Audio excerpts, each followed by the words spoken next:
Good morning mga ka-Diyos Garage po yung lingkod ngayon. Home service tayo ngayon dito sa Gentry pala. Mirage G4 itong ginagawa natin. Hard start yung issue nito. Hinatulan natin magpalit ng fuel pump. So ito po yung ipapalit natin. Ito po yung yung pistuhan ng ating fuel pump dito sa ilalim ng upuan sa passenger seat sa likod. Ayan. Dito lang po siya nakapisto. Okay, tanggalin na natin mga ka-Diyos Garage para makita na natin yung itsura nito at ma-solve na natin yung problema. Sa mga nais pa magpa-PIM is magpa-repair ng yung mga sasakyan, mag-PIM na sa ating page, Diyos Garage page, at kami na pong pupunta sa inyo. Nagre-rescue din po kami sa mga nasiraan sa daan. Ganun din po sa mga bibili ng second hand cars. Sumasama din po kami, may scanner po tayo. Okay, ayos. Mga ka-Diyos Garage, so mayroon tayong ginagawa ngayon dito sa Gentry. Pakita ko kung paano magpalit ng fuel pump ng Mirage na hatchback. So hard starting po yung issue nito. So mga nais pa matuto, panoorin nyo po ito. So ano nang gagawin? I-disconnect natin yung terminal ng baterya. Yan po. Kahit yung negative lang, pwede na. Okay, tapos buksan nyo po yung gas filler tank, takip, para mawala po yung pressure niya pag nag-open tayo dito. Hindi sisirit masyado yung gasolina kasi babawasan yung pressure niya. Okay, ayos. Simulan na natin. So long press na natin tong dito, may pindutan lang yan. Kanya supply. Yan. Yung lock niya. Suksok na natin dyan. Tapos ito yung return, ito yung supply papunta doon sa makina. Okay, ayos. Yan, tanggalin nyo lang yung clip, tapos ikot-ikotin bago hilain para hindi mapigtas tong plastic na to. Malambot lang kasi yan. Ito naman, ito yung lock nya, yung kulay orange na yan. Pipindutin na natin yan. So ayan o, pag pindot dito sa lock na tong orange, ganyan, sabayan nyo ng hila para matalas na siya. Ayan. Diba? Kunti lang yung sumirit kasi binuksan natin yung cap dun sa filler ng gasolina. So yun po yung technique doon, para kasi pag natin binuksan yun, sisirit po ng malakas dito. So magkalat yung gas sa loob ng sasakyan. Okay, ayos. Okay, so yun po yung piston nya. So gagamit lang po tayo ng ating pangbaklas ng cover nito. Yan yung kulay gray na yan.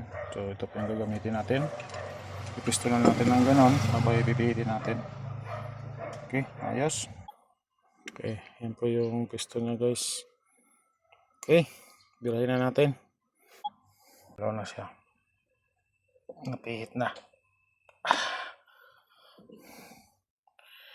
Okay. So, ayan na guys. Nabaklas na natin. Angatan natin. Ingatan na natin yung floater dyan para hindi masira. Ayan po yung itsura nya.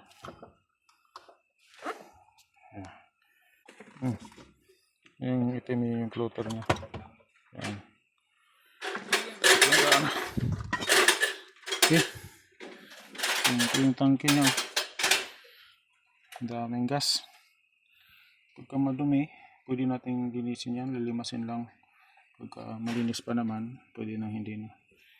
Okay, ayos. Tinakpan ko lang po para for safety lang, kasi mamaya may nagsisigarilyo sa malapit.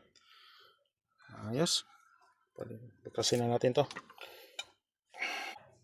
Sa labas po tayo ng sasakyan para hindi mangamoy yan sa loob.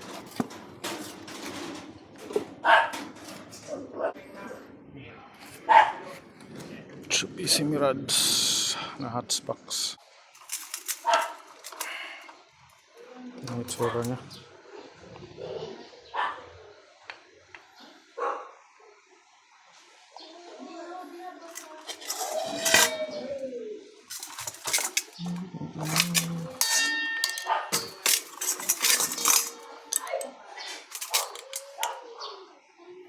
Yung mga lock nyan. dalawa, tatlo. Ito yung tama sa loob, nasa gitna. Kaya nga natin magkasin sa housing.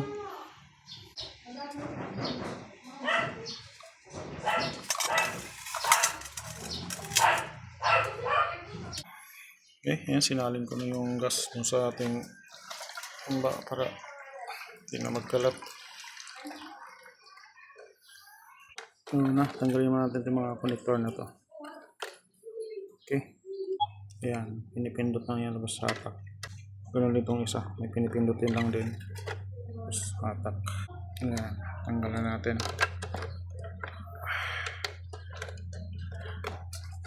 Next natin.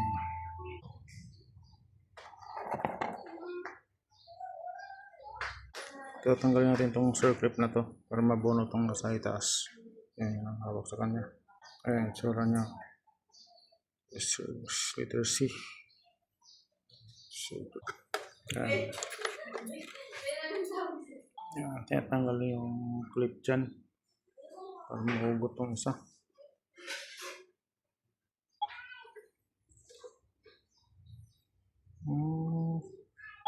Ayan natin. So, tatlong clip lang naman yan. Sus, grabe ka dumi yung kanyang filter. Oh. Dapat napalitan natin ang buo.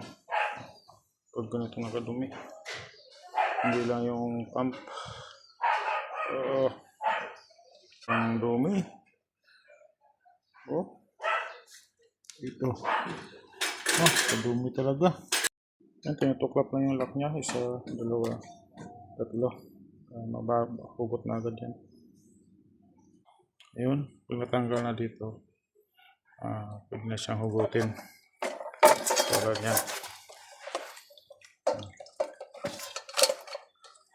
Ito na yung pinaka-pump niya. Pagkadumi. Ay. Ito yung papalitan natin guys. Fuel pump ng Mirage. Okay, so ito yung bago, no. Ito yung papalitan natin na luma. So ililipat na natin itong mga connector dito sa kabila. Yung mga wire na yan. So, yung filter niya. Okay, ayos. Yan, may sign naman po yan guys. Positive. Positive. Hindi tayo maliligaw dyan. Negative. Negative. Parehas naman yung code nila.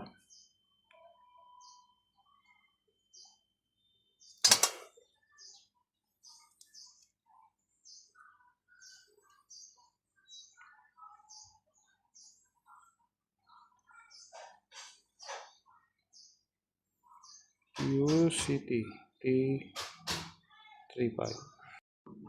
Ayan na, isa-club natin itong bagong filter dito. Ganyan po yung itsura nya. Babalik na natin dito sa housing. Ito tapatan natin ito dun sa may o-ring. Ayan o, o-ring na yun. Magkatapat yan sila. Okay, isa-club lang.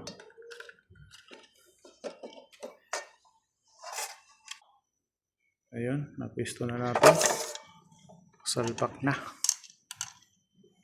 Babalik natin yung kanyang ground. Sasaklob na natin pati yung mga connector. So, yung isa.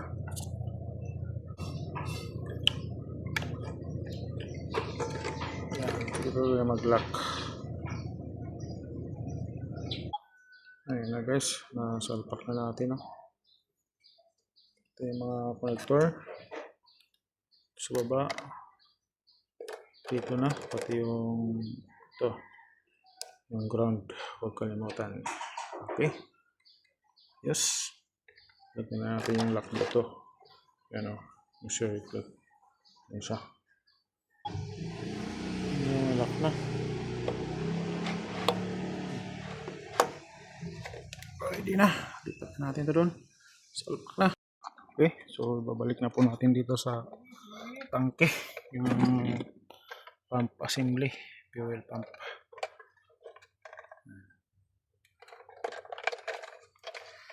May gatla po yan o. May gatla niya. Tapat lang po yan dito sa gatla din dito para hindi ikot. Magkatapat yan. Yung dalawang gatla, isa, dalawa. Okay, ayos.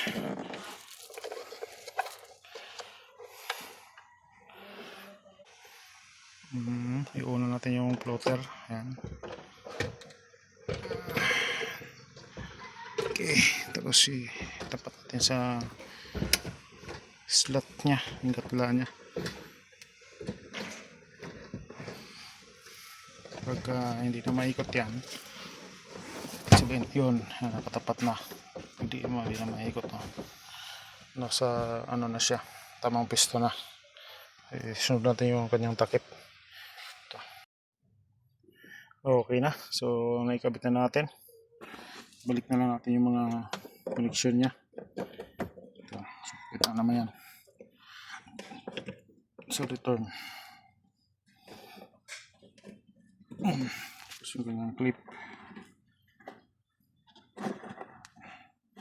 Ito naman yung supply papuntang makina. Dipindot na dito yan para makapasok, mag-lock.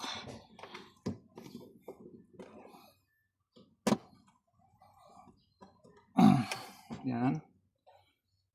Yan na. Yan na siya nahugot. So try mo natin itong i-on off muna kung malakas na yung kanyang bomba. Okay, ayos. On off muna.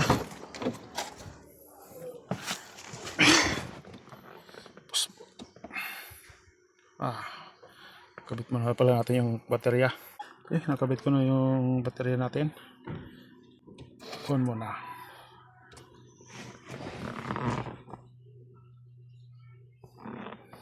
Tapos off ulit.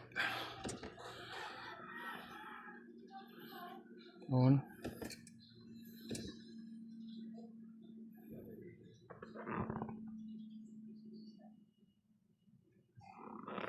Off.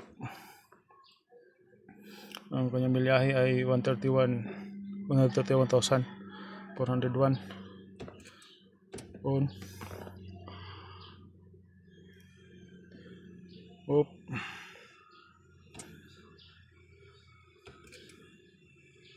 Okay, start na natin. Tapak preno. Start na siya. Medyo mataas nga lang kanyang RPM.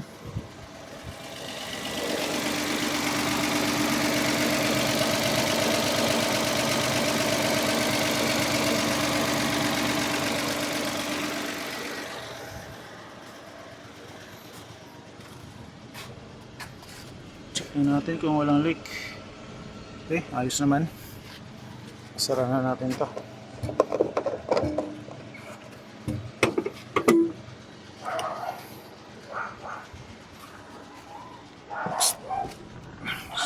Ulit. Start.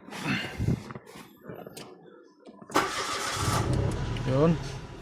Ayos. One click na. Ayan. Tapos naman yung ating gawa ngayon. Kapalit na fuel pump ng Mirage. Mitsubishi Mirage Hatchback. Dito tayo sa Ginopias Cavite. Kalit talaga na.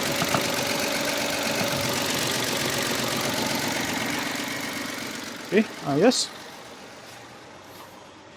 So balik na lang natin tong cover. Saka yung upuan. Ito. Ayos mga ka-Diyos Grads. Ibabalik na natin yung cover nya. Ito. Yung upuan. Okay. So, okay na yung gawa natin ngayon. Pag-Diyos Garage sa mga nice magpa-finish repair. Team lang kami ipipits Diyos Garage PH. At pakitulungan nyo rin pa ako. Please, follow, subscribe. Pag-share na rin po ng video para sa mga nais po mag-DIY ng ating fuel pump ng Mirage Hatchback. Ayos!